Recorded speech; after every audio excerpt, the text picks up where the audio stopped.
अस्सलामुअलैकुम, welcome back to another vlog. I hope आप सब ठीक होंगे। सो आज ही सुबह सुबह उठा के भेज रहे हैं बैतबाजी मुकाबले पे। बैतबाजी का मुकाबला होता तो मज़े का है, पर मुझे सुबह सुबह उठ के थोड़ा सा आप मेरी शक्ल पे देख ही सकते होगे, मुझे जाना पड़ा। सो खैर मैं यहाँ पहुँच गई और इन्होंने यहाँ पे बाहर रिक्शास खड़े किए हुए थे जो अंदर हॉल तक लेके जा रहे थे ट्रेडिशनली। सो बड़ा ही मज़ा आ रहा था मुझे यहाँ पर। और यहाँ मैं बैठी और रिक्शा में बैठ के वो हमें सिर्फ गेट से पिक करके एंड हॉल के गेट तक लेके जा रहे थे। तो बड़ा ही मज़ा आ रहा था मुझे। और मुझे ये सेटिंग अच्छी भी बहुत लगी इनके, कि इन्होंने जो भी छोटा सा ही, हालांकि इतना रास्ता भी नहीं था, बट बहुत प्यारा लगा मुझे। खैर हम यहाँ पहुँच गए थे। तो यहाँ पे रिक्शा वाले भाई ने ड्रॉप किया है, यहाँ से हम जाएंगे लोकेशन है। तो यहाँ पे ये फ्रेशर फेस्टिवल हो रहा है जो कि 3 रोज़ा है। आज इसका सेकंड डे है और कल जो है इसका फाइनल थर्ड डे होगा। सो जो भी यहाँ विजिट करना चाहें उसे विजिट करें। और ये है यहाँ पे फ्रेशर फेस्टिवल और तमाम लोग जो है यहाँ पे आए हुए हैं इस इवेंट के लिए।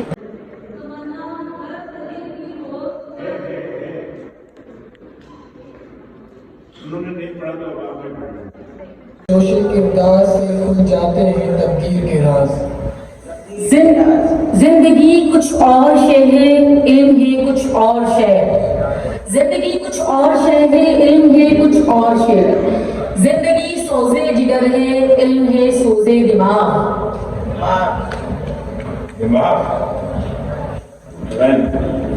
गम है या खुशी है तू, मेरी जिंदगी है तू, आफतों के दौर में चैन की घड़ी है तू।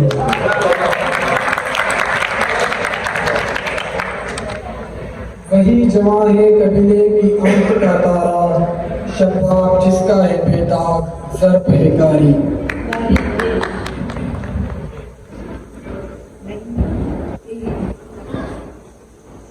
यही दिल था कि तरसता था मरासिम के लिए, यही दिल था कि तरसता था मरासिम के लिए। अब यही तरके ताल्लुक के बहाने मांगे। जुड़ गए तुम भी तो और न जाने मांगे।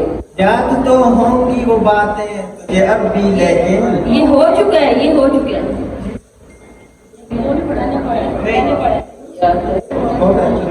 नहीं ये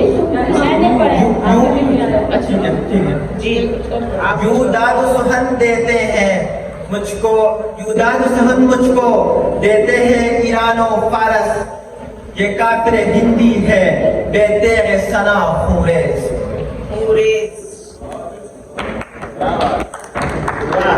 जिंदगी से यही गिला है मुझे, तू बहुत देर से मिला।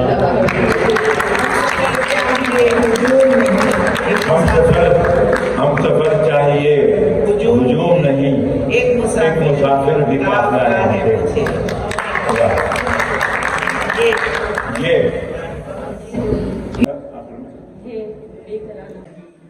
या मेरी याद में कोई शरण जिंदा नहीं, या जरा नम अभी तेरे कसो आशा। राजा रानी की कहानी से निकल आए हैं ख्वाबों की जिंदगी में।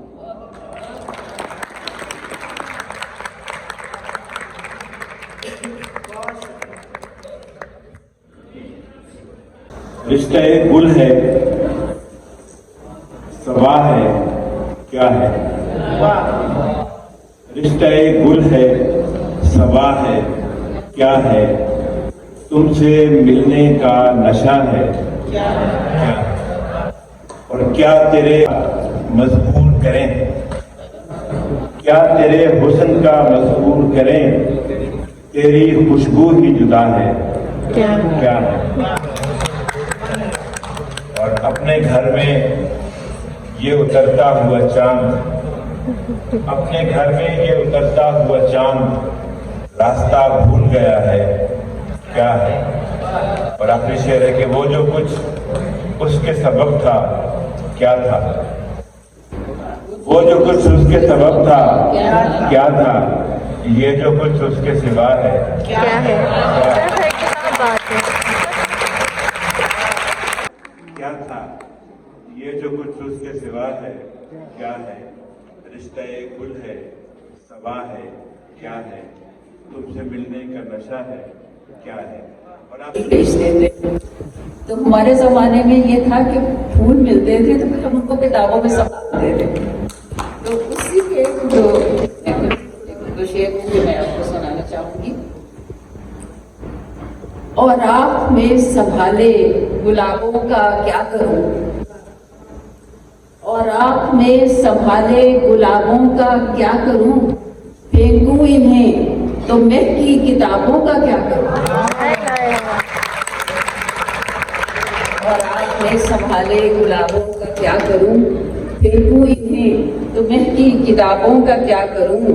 और तू जागते में सामने, सोते में आसपास, तू जागते में सामने, सोते में आसपास, आंखों को फोड़ लूं तेरे ख्वाबों का क्या करूं। तू जागते में सामने, सोते में आसपास, आंखों को फोड़ लूं तेरे ख्वाबों का क्या करूं।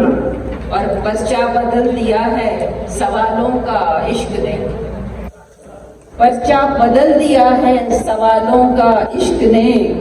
दुनिया तेरे रटाए जवाबों का क्या करूं। पर्चा बदल दिया है सवालों का इश्क ने, दुनिया तेरे रटाए जवाबों का क्या करूं। ताबीर कर रही हूँ नई दिल में बस्तियां, रस्ते में आने वाले खराबों का क्या करूं।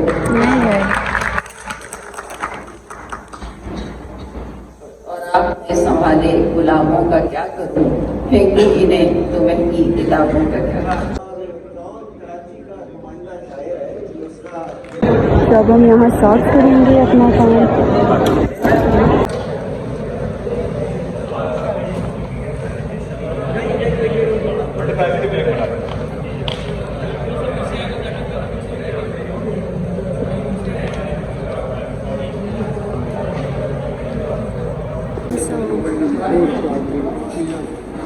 सॉल्व कर लिए हैं मैंने और अब मैं जा रही हूँ बाहर, बिकॉज़ यहाँ पे अब अगला सेशन उनका स्टार्ट होने वाला है और वो मैं कवर नहीं कर रही हूँ। मैं सिर्फ बैतबाजी कवर कर रही थी, तो वो हो चुकी है, अब मैं बाहर जा रही हूँ। वैसे मुझे पर्सनली जो है वो बैतबाजी के मुकाबले का बहुत मज़ा आया, क्योंकि मुझे खुद ही जो है वो शायरी से बहुत मोहब्बत है। मेरे फादर शायर हैं, तो मैंने बड़ा एंजॉय किया है। और इस तरह के जो मुकाबले हैं वो यंगस्टर्स के लिए मेरा ख्याल है कि बिल्कुल होते रहने चाहिए। कि सो मुझे बैतबाजी के मुकाबले का बहुत ही मज़ा आया है। वो बताती हूँ क्यों, क्योंकि मुझे ख़ुद शायरी से बहुत लगाव है और मैं चाहती हूँ कि ये चीज़ें जो हैं ये हमारी रूटीन का हिस्सा बनी रहे। हमारे जो यंगस्टर्स हैं वो मोबाइल या सोशल मीडिया की चीज़ों से बाहर आके अपने शौरा के बारे में जानें, जो हमारे शौरा हैं, क्योंकि वो सोशल मीडिया से इर्द गिर्द के शायरों के बारे में ज़्यादा जानते हैं। अपने उर्दू अदब से इतना ज़्यादा उनका ना इंट्रैक्शन होता है, ना उतना उस तरह का लगाव है। तो मेरे ख़्याल से जो इस तरह के इवेंट्स हैं, इस तरह के मुकाबले हैं, वो होते रहने चाहिए। बहुत ही फ़ायदेमंद हैं हमारे बच्चों के लिए। आने वाली नस्लों को अपने अदब का पता चले, अपने शौरा का पता चले, उनसे जुड़े रहें वो। तो मेरे हिसाब से मुझे तो बहुत मज़ा आया आज के इस बैतबाजी के मुकाबले में, क्योंकि बड़ा सही मुकाबला चलता रहा। इसमें मुख्तलिफ़ यूनिवर्सिटी के स्टूडेंट्स ने पार्टिसिपेट किया था और बहुत अच्छे से उन्होंने मुकाबला, और आई थिंक वो मुकाबला जीते हैं मुफाक उर्दू यूनिवर्सिटी के स्टूडेंट्स। तो बहुत मज़ा आया मुझे। सो इस तरह के इवेंट्स होते रहने चाहिए। ओके, सो यहाँ हमें गाड़ी का वेट करना था, क्योंकि गाड़ी हमने वापस ऑफिस भिजवा दी थी। पता नहीं था इवेंट कब तक चलेगा, इसलिए सो यहाँ हम गाड़ी का वेट कर रहे थे। और इसी व्लॉग में मैं अपना दूसरा व्लॉग भी एडिट करूँगी लोक मेला का, वो भी ज़रूर देखिएगा इसी व्लॉग के एंड में। Welcome back to another vlog. अभी मैं अगेन जा रही हूँ लोक वर्सा, वहाँ पर रेड पैकेट शूट करना है मैंने। अभी हम लोग लोक वर्सा जाएंगे, वहाँ पर पैकेट है वो शूट करूँगी, साथ साथ आपको दिखाऊँगी कि आज किस पवेलियन में लेके जाऊँगी। ओके, सो यहाँ हम लोग वर्सा के लिए निकल आए और आप अपनी बहन को देख सकते हैं जो कि सुबह से उठी हुई है, लेकिन फ्रेशनेस कहीं नहीं गई। करना पड़ता है, कोई बात नहीं, होता है, दुनिया है, चलता है। खैर, अब हम लोग वर्सा के रास्ते में थे और ये रास्ता बहुत ही प्यारा है। मौसम अच्छा हो तो और भी खूबसूरत है।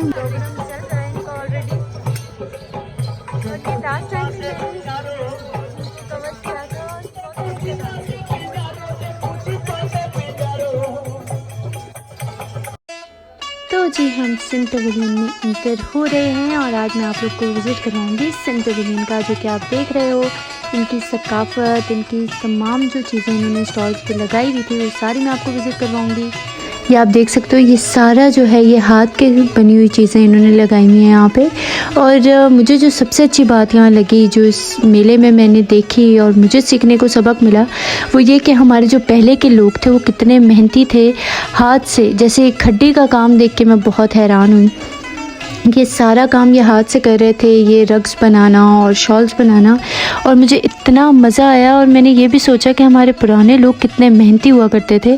तमाम चीज़ें हाथ से बनाना ये बहुत ही मुश्किल काम है, लेकिन वो ये करते थे।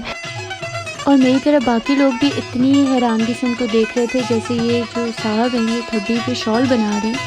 और ये बहुत ही मुश्किल काम है, मैं मतलब कहती हूँ हैट्स ऑफ टू देम। लेकिन ये लोग उदास इसलिए हैं कि जितनी मेहनत ये करते हैं इन्हें उस हिसाब का मुआवजा तो छोड़ें, दाद भी नहीं मिलती, क्योंकि मशीनी चीज़ों पे ज़्यादा लोगों का रुझान हो गया है, दौर बदल गया है, तरजीहात बदल गई हैं। हाथ के काम पे वक्त लगता है, मशीनी काम पे कम वक्त लगता है, लेकिन हाथ की चीज़ें पायदार होती हैं बनिस्बत मशीनी चीज़ों से। तो यहाँ पे जो ये काम कर रहे थे उनका कहना ये था कि लोग ज़्यादा जो है वो मशीनरी की चीज़ों को प्रेफर करते हैं, लेकिन जो भी चीज़ शॉल वगैरह आप वहाँ से ख़रीदते हो वो आप 2 से 3 महीने से ज़्यादा नहीं पहन सकते, मगर हाथ की बनी हुई शॉल या जो भी चीज़ हो वो आप 4 से 5 साल इजीली उसको यूज़ कर सकते हो। तो ये फ़र्क है इन चीज़ों में, बिल्कुल ये फ़र्क है। और ये तमाम चीज़ें उन्होंने हाथ से बनाई हुई थी, ये चाचा जी हमें दिखा रहे थे। ये मतलब मुझे बहुत मज़ा आया, यहाँ बहुत कुछ सीखने को मिला, देखने को मिला।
रहे सदा सिंधु अजी छोलो मारू रहे सदा सिंधु अजी छोलो मारू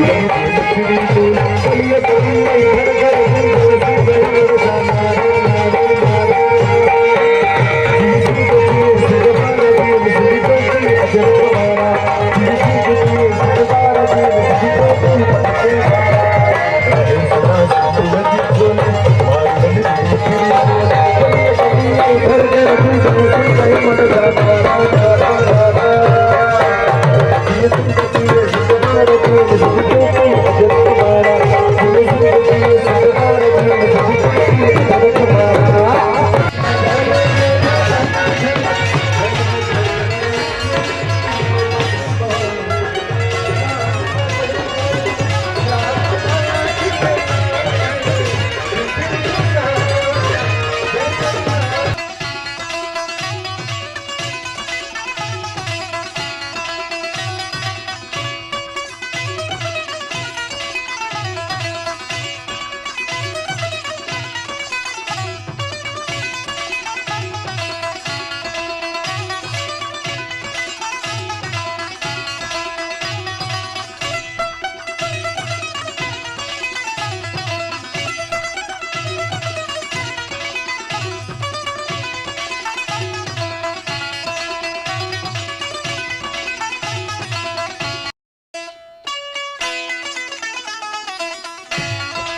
यहाँ मैं अपना काम भी कर रही थी, क्योंकि जिन शख्स पे मैं पैकेज बना रही थी इन भाई पे, और ये जो है यहाँ पे खड्डी जिसको बोलते हैं उस पर शॉल बना रहे थे, तो मुझे ये काम यहाँ पे सबसे मेहनत वाला और इंटरेस्टिंग लगा। तो मैं यहाँ पे इनका पैकेज बना रही थी, यहाँ मैं इनका इंटरव्यू ले रही थी ताकि मैं अपना पैकेज ख़त्म कर सकूँ।